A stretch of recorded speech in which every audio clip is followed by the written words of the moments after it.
Telah hadir senior saya yang banyak saya dapatkan juga ilmu dari beliau.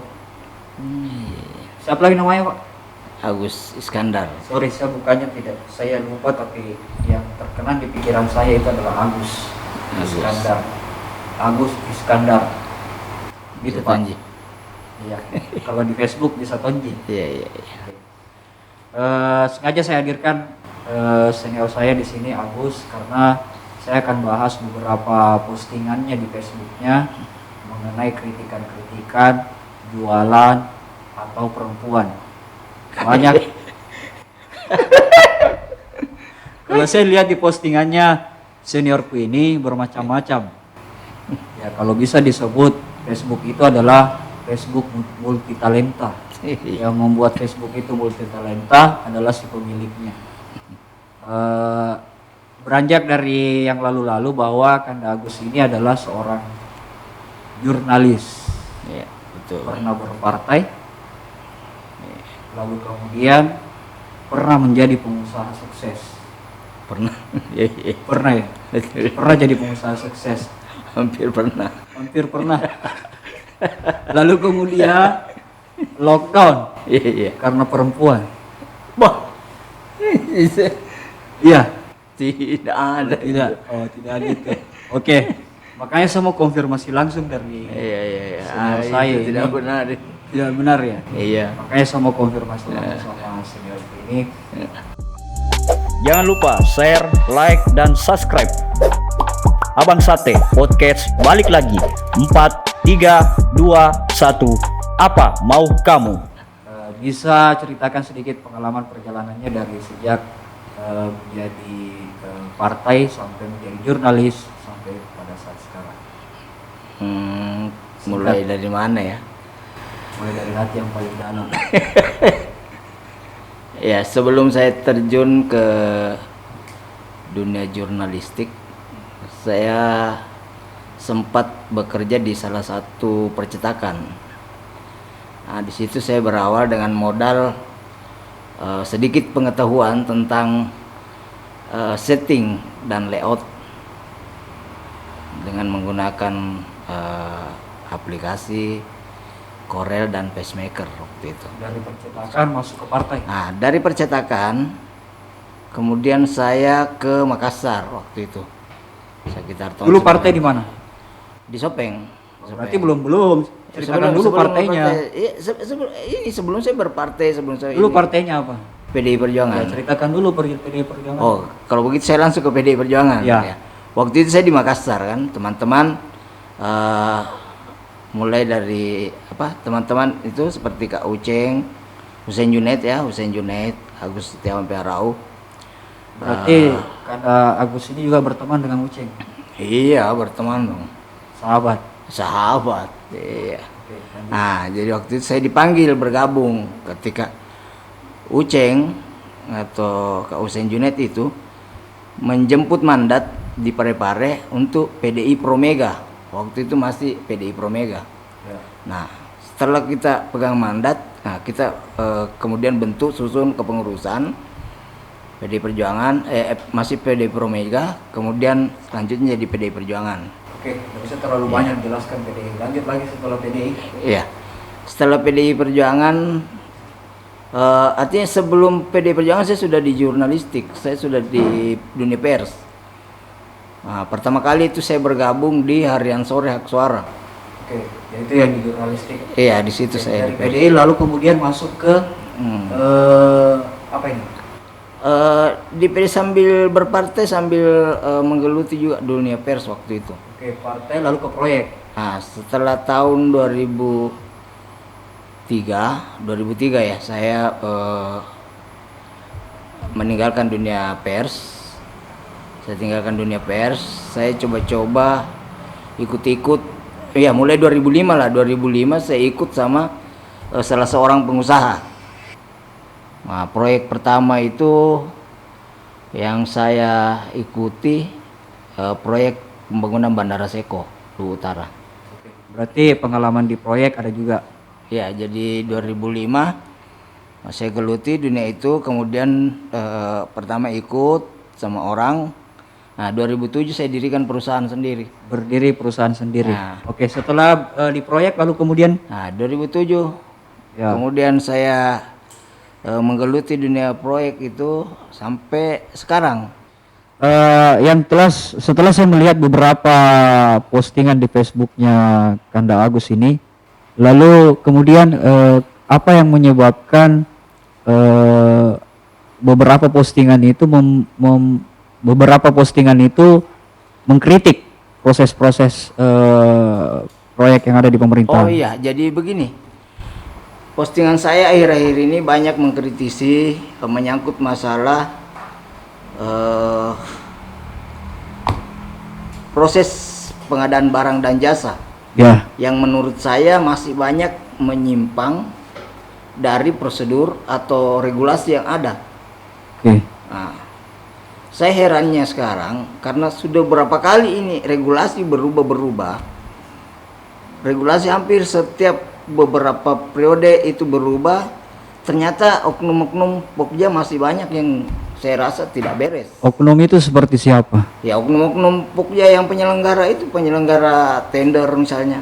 Kenapa sampai dikatakan begitu? Ya, dari dokumen-dokumen yang dia buat banyak yang menyimpang dari prosedur.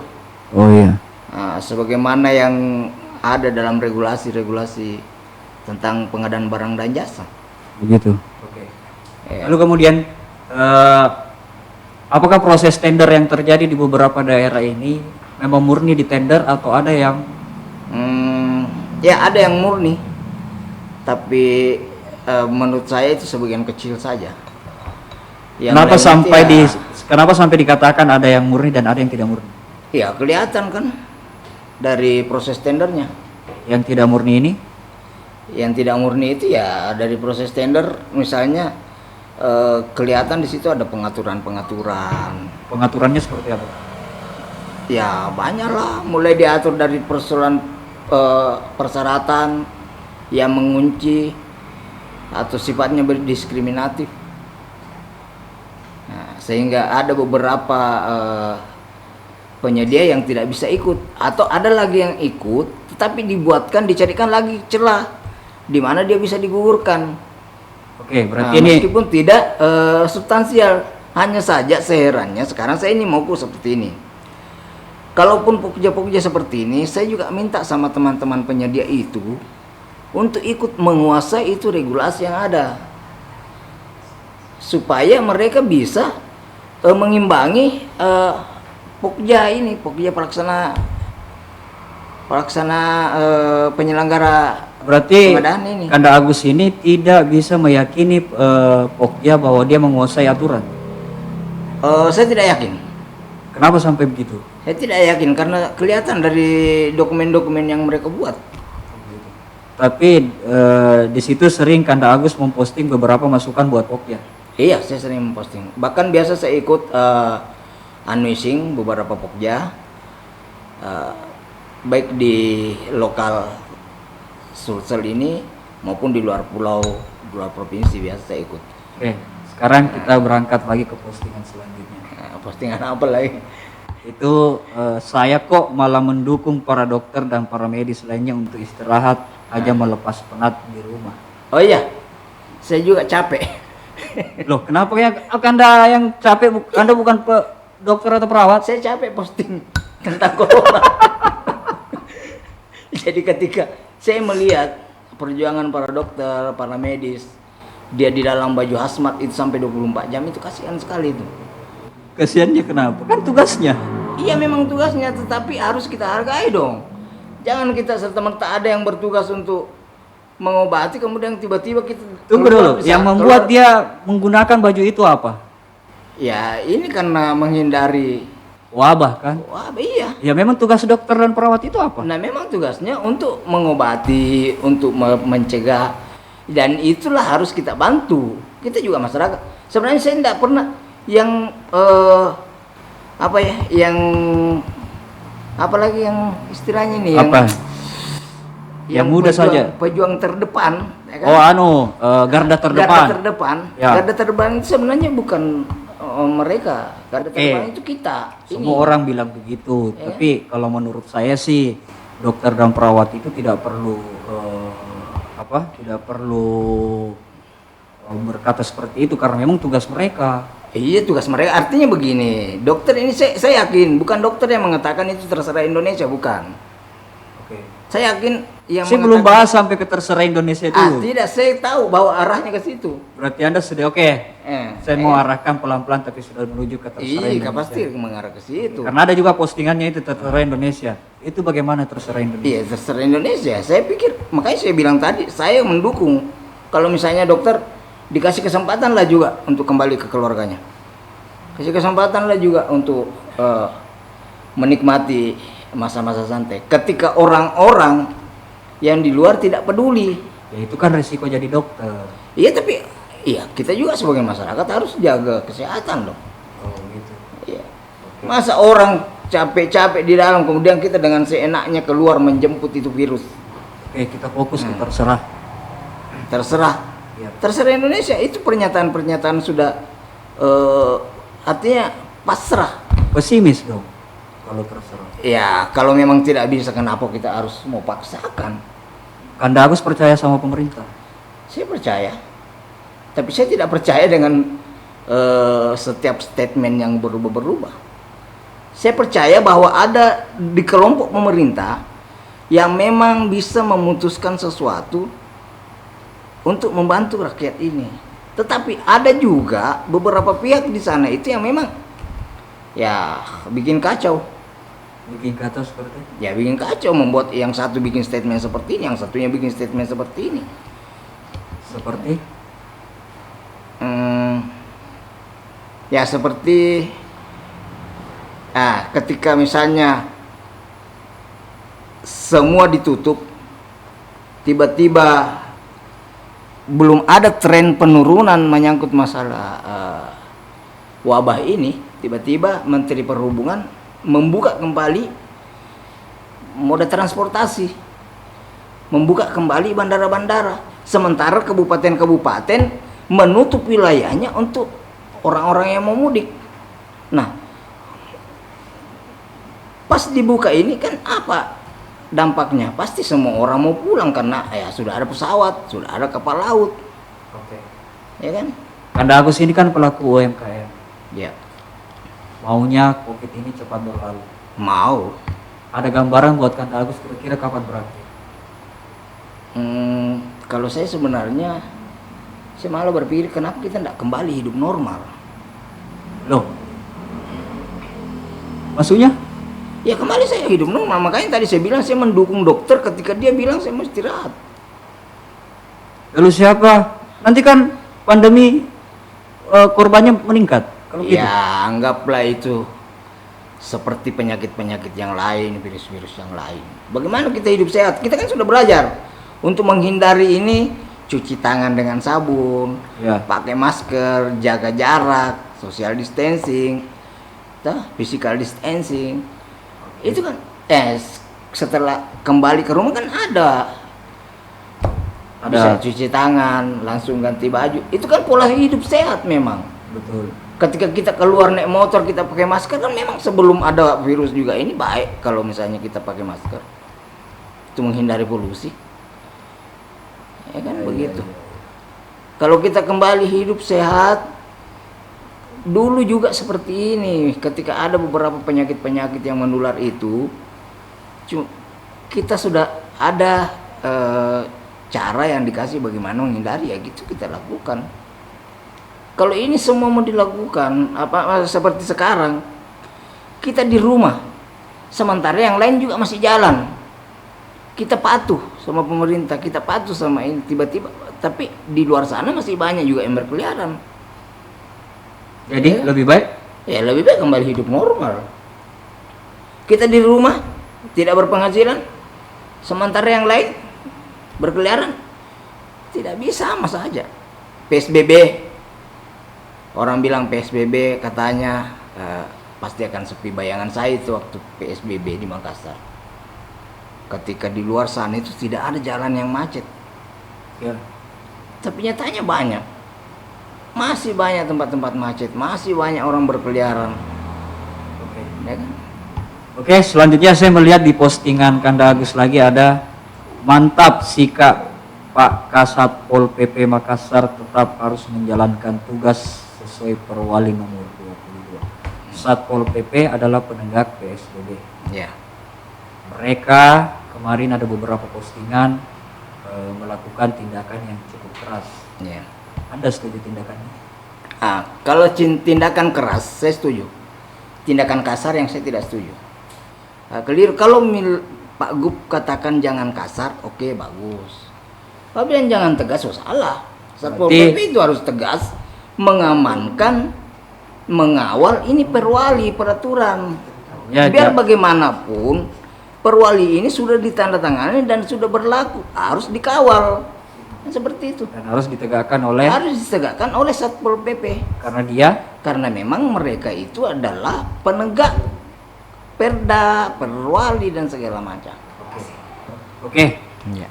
Di statusnya di sini Kanda Agus ada saya lihat bahwa konser virtual. Iya. Bisa dijelaskan dengan status itu? Jadi begini, saya tidak bahas masalah yang dibahas orang yang berkaitan dengan agama.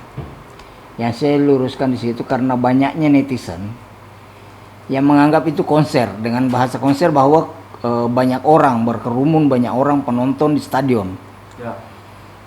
Jadi ada banyak pendapat-pendapat bahwa ini kok ada konser, kok ada sementara orang di masjid tidak bisa, sementara ini konser. Kalau konser itu tadi dibilang konser virtual. Konser virtual itu kan lewat online orang nonton.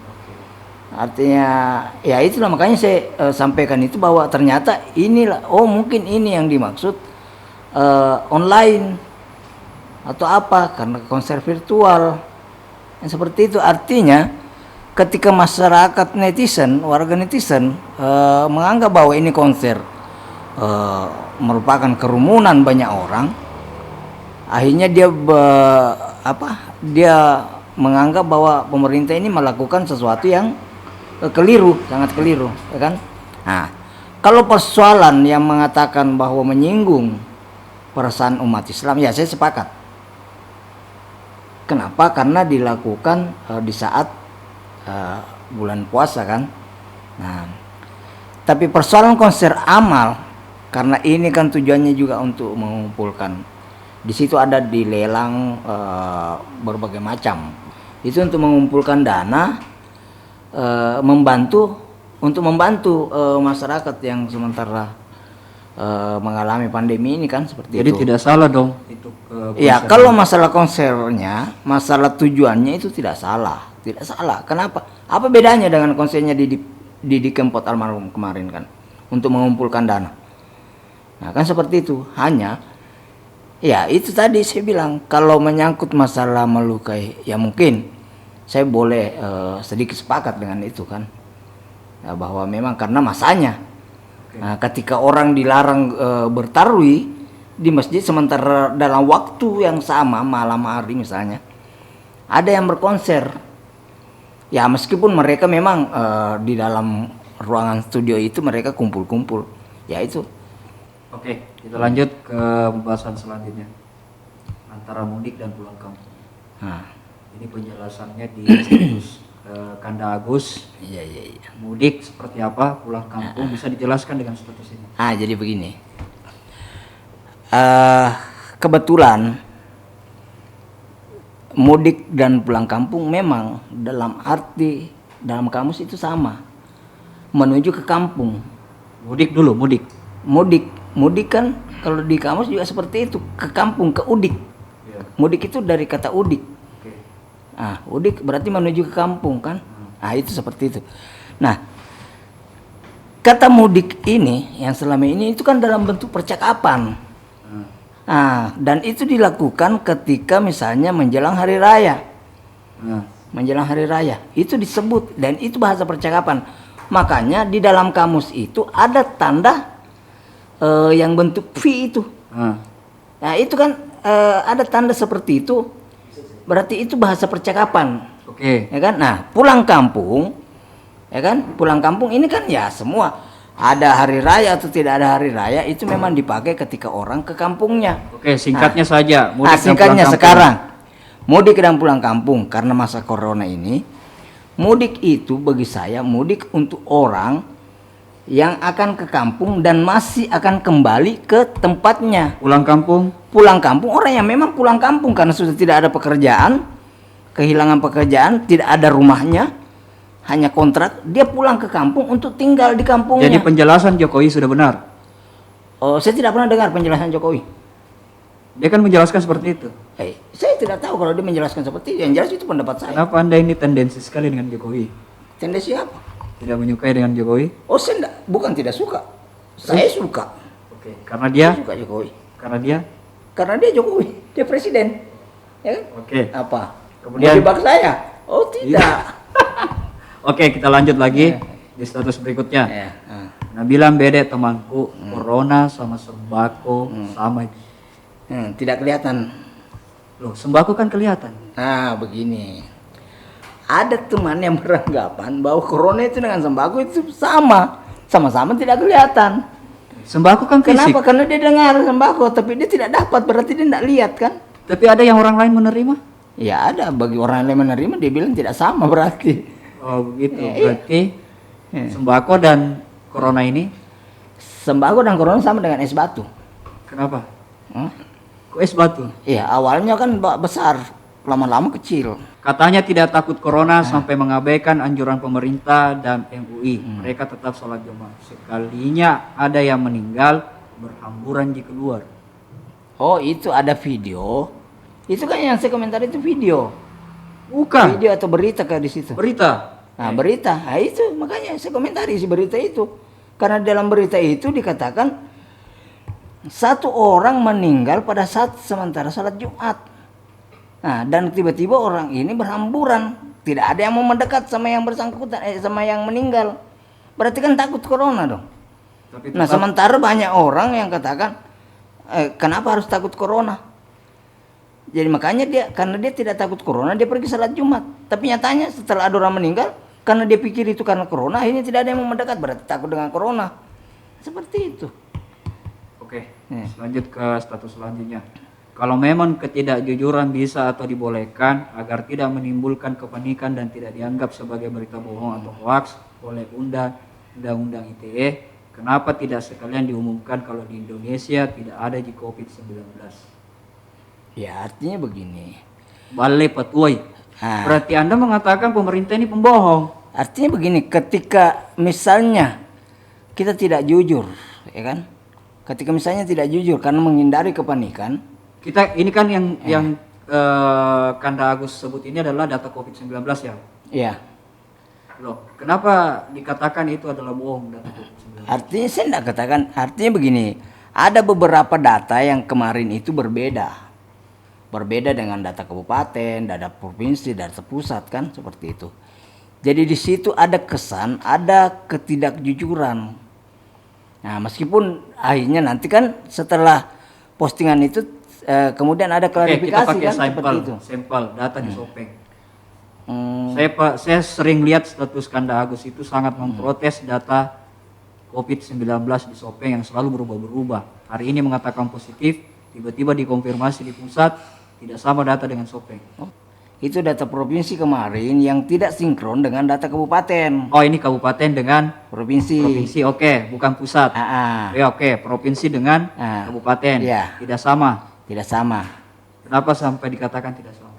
Iya, karena dari data yang terpampang di situs COVID-19 untuk provinsi berbeda dengan data yang ada di kabupaten. Menurut Kanda Agus siapa yang salah? Ya, itu kalau menurut awalnya saya tidak tahu siapa yang salah. Nah, nanti ada update lagi ketika ada misalnya mulai ribut. Berarti yang salah data ini diupdate oleh Artinya saya tidak mengatakan salah. Artinya jangan selalu mengarahkan saya untuk mengatakan orang salah, tidak. Cuma ada data yang memang terlambat. Ini kan ada perbedaan. Ada perbedaan, berarti ada yang salah dong. Bukan salah, ada miskomunikasi. Ada keterlambatan entah informasi dari provinsi atau dari kabupaten ini tidak update atau tidak menanyakan, tidak memfollow up ini informasi. Jadi nanti ada ribut, netizen ribut, baru ada klarifikasi. Oke. Kan seperti itu. Oke, kita lanjut ke status selanjutnya. Ya. Yang mengatakan bahwa corona ini tidak perlu disembunyikan, penyakit ini tidak perlu disembunyikan. Ya. Corona ini bukan aib. Iya, Ya kan? ini bukan aib. Corona ini adalah wabah. Ya. Wabah yang bisa menyerang siapa saja. Oke. Ya kan? Nah, jadi kenapa saya bilang begini? Itu harusnya tim ini, ya kan? Tim gugus itu ada khusus yang bertugas untuk memberikan edukasi ke masyarakat. Hah? Jadi jangan semua tim ini lari ke penyemprotan, lari ke perawatan, lari kemana-mana.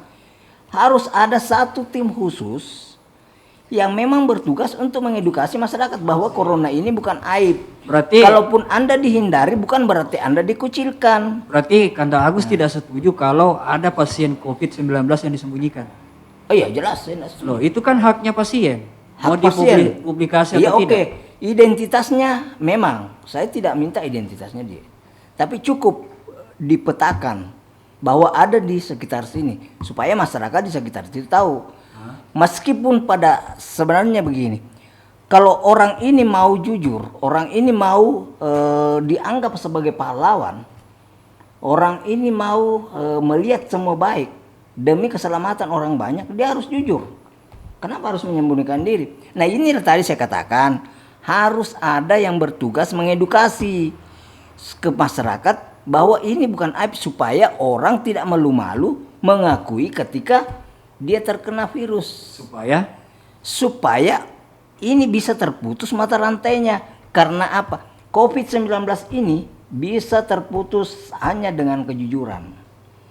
Ketika misalnya kita terkena virus, kemudian tidak jujur, tidak memeriksakan diri misalnya, sementara kita membawa virus. Sekarang kan banyak ada yang dikenal dengan namanya orang tidak bergejala, OTG. Ini bisa saja kemana-mana. Sementara ada virus yang dia bawa kan. Nah, kalau ini tidak jujur, semua bisa kena, ya kan? Kalau ini jujur memeriksakan dan saya seperti misalnya teman kemarin yang tiba-tiba membuat video, saya minta sama dia buat video. Mari saya posting. Jadi sebelum diumumkan saya sudah posting videonya. Karena saya mau supaya ini menjadi edukasi ke masyarakat bahwa ini ada orang yang mengakui dengan ikhlas mengakui dirinya COVID karena tujuannya untuk memutus mata rantai. Oke, kita lanjut ke pembahasan selanjutnya. Kanda ini kan saya lihat terlalu banyak, hampir setiap saya membuka Facebook pasti ada postingan. Oh iya. Facebook menurut Kanda Agus itu apa? Facebook menurut saya media untuk menyampaikan segala apa yang saya pikirkan. Ya. Menyampaikan apa yang sedang saya rasakan. Oke, sudah pasti karena di situ sebelum menulis kan ada sudah tertera di situ apa yang Anda pikirkan. Apa yang Anda pikirkan. Ya. Lalu kemudian setiap postingan Kanda Agus, apakah Kanda Agus men-sharing dulu atau langsung memposting? Saya sharing dan itu saya pertanggungjawabkan. Cara pertanggungjawabnya? Ya saya pertanggungjawabkan ketika misalnya ada yang tidak benar dan ada yang menuntut ya saya. Berarti Kanda Agus ini serba tahu? Bukan serba tahu, setidaknya itu kan berdasarkan apa yang saya baca, apa yang saya dengar, apa yang saya lihat. Kenapa bisa sampai? Saya tidak berani mengatakan, tidak berani menulis apa yang saya tidak pernah baca, apa yang saya tidak pernah dengar. Sumbernya? Ya sumbernya di Google dong, banyak. Oh gitu. Banyak referensi-referensi bacaan, makanya itu saya minta ke teman-teman yang netizen ini. Ketika kita melihat berita, lihat judul, jangan cuma lihat judul. Klik linknya, baca isinya. Ya kan? Kemudian kalau kita juga melihat referensi bacaan, lihat juga ini blog gratisan atau apa. Apalagi kalau menyangkut masalah berita-berita yang sifatnya mengkritik atau apa gitu kan. Nah, itu lihat dulu. Jangan sampai itu hoax. Nah, jadi kalau hanya muncul di blog-blog gratisan, Tidak ada di media-media seperti yang saya sebutkan itu. Itu berarti saya meragukan. Kanda Jadi Agus jangan. pernah memposting sesuatu tiba-tiba Kanda Agus hapus. Ya biasa saya menghapus. Kenapa dihapus? Ketika saya menemukan jawabannya, Di? ya di Google. Di Google itu semua ada. Oke, selanjutnya. Biar berongko ada di Google. Kanda Agus ini begitu bangun langsung buka Facebook. Iya, betul. Karena Kanda Agus dari sejak bangun langsung menggunakan Facebook sampai sebelum tidur masih menggunakan Facebook. Iya. Lalu kemudian memposting pemilik Facebook. Iya, kenapa?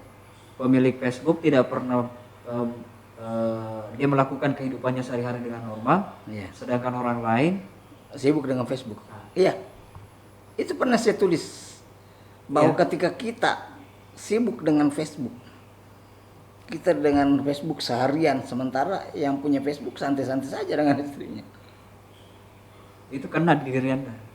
Iya, itu makanya saya katakan kita, saya, kamu dan kita semua. Yang mana lebih menarik? Memposting atau mengkomen status orang?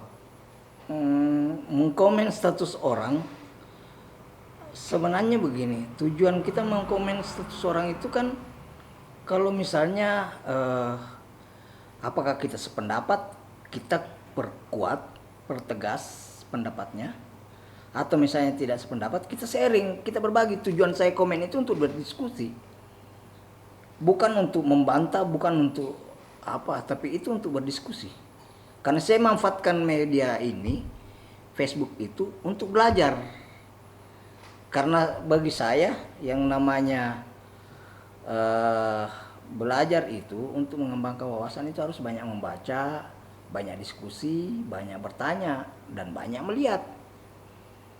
Jadi ketika kita mau menulis sesuatu, ya harus banyak membaca.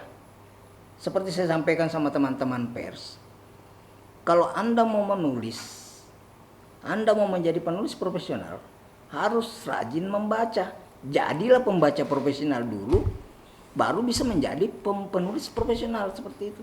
Oke. Ya. Kenapa Kanda Agus tidak kembali menjadi Dewan Agung?